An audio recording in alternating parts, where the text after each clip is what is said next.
Hi, this is David Ruben. Today I'm going to talk about protective orders and peace orders in the state of Maryland. Most people are familiar with the term restraining order, I think, because you hear that on TV a lot, or you hear that in different states. In Maryland, we don't have anything legal called a restraining order. So if you call the police and say, I want a restraining order, I want this person to stay away from me, what they're going to tell you is there are two things in Maryland that you can file. You can file a protective order and you can file a peace order.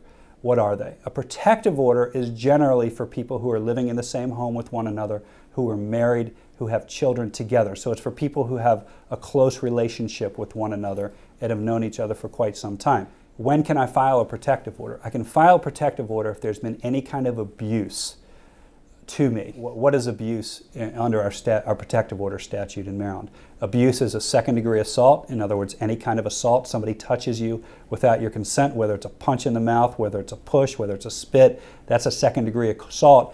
You can call the police and have that person removed, and you can file a protective order and have them removed. Threat of imminent bodily harm. So the person didn't hit me, but they were yelling and they were screaming and they were making arm gestures and they were throwing things against the wall, and I was scared for my life.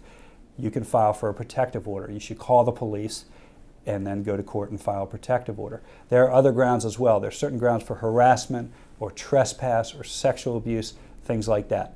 If any of that happens to you, if you get abused in any way, you call the police, you file for a protective order. A peace order is a little bit different. It's for people who usually are neighbors, keep the peace. It's neighbors who are encroaching on each other's property, who are screaming at each other, or it's ex-boyfriends and ex-girlfriends who want them to stay away from each other, that kind of thing, or ex-spouses. You file a peace order. The same grounds as protective order apply to a peace order, although there are some slight variations. So if it happens, you call a lawyer, you just simply call the police and say, this is what happened. I want to go up to the courthouse, I want to go to the commissioner and file for a peace order. So what do you do when you're in this situation? What does a protective order do, or a peace order? We're going to lump them together now and explain the process. Somebody abuses you. Somebody, your spouse hits you and you don't want them in the house anymore and you're afraid that they're, for them to be there. Again, you always call the police if you're in that kind of situation. But even if you don't call the police, even if you didn't do anything that night and you want to file 3 days later or 5 days later, you have the right to file. Just because you wait to file something like that does not mean it's going to be denied.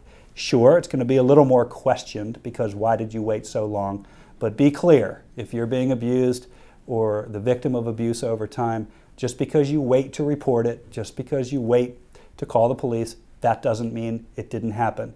And judges and lawyers understand that. So if anybody tells you, well, you waited a week so you can't file now, that's not right. If anybody says, well, there's no bruises on you so you can't prove it, that's not right. That's not how Maryland law works. In fact, that's not how it works anywhere. So a protective order is meant to protect you. If somebody abuses you, does something that qualifies as abuse under the statute, like I said, you call the police, you go to the commissioner, you kick them out. They're going to be put out for 7 days automatically. You're going to have peace of mind. You're going to have 7 days. You're going to put them out of the house based on a reasonable allegation of abuse. And they're going to say, well, what if I didn't do it? Or you're the person who was charged with abuse. What if I didn't do it? You're still going to be put out for 7 days, or you'll still be able to put the abuser out for 7 days. But you're going to have a hearing. You're going to have what we call a final protective order hearing. You're going to have a final peace order hearing. And that's going to happen about a week after you file.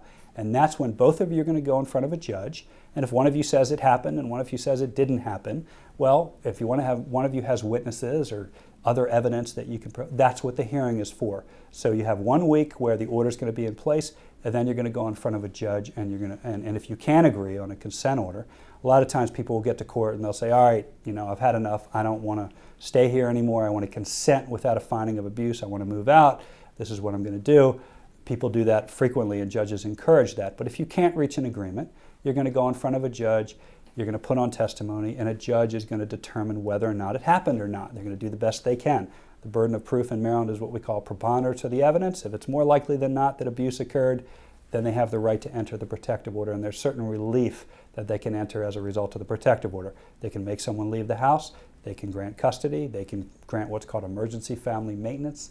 They can give someone an automobile for some limited period of time, maximum time 1 year. So if you are in a situation where you feel like you have been abused or an act of abuse has happen to you, by a neighbor, by a spouse, by a parent, call us. If you're in danger, obviously call the police first.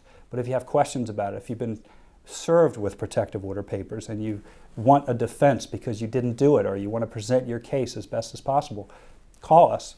We'll give you a free consultation by email, we'll give you a free consultation over the phone, or you can come in and talk to us about it. And we'd be happy to represent you at peace orders and protective orders. In the last 25 years, I've probably represented 1,500 people in the state of Maryland, all over in the district courts, the circuit courts, in these kind of hearings. I've got a lot of experience doing it. I'll be happy to talk to you about your case. Just give us a call, give us an email, we'll take care of it for you.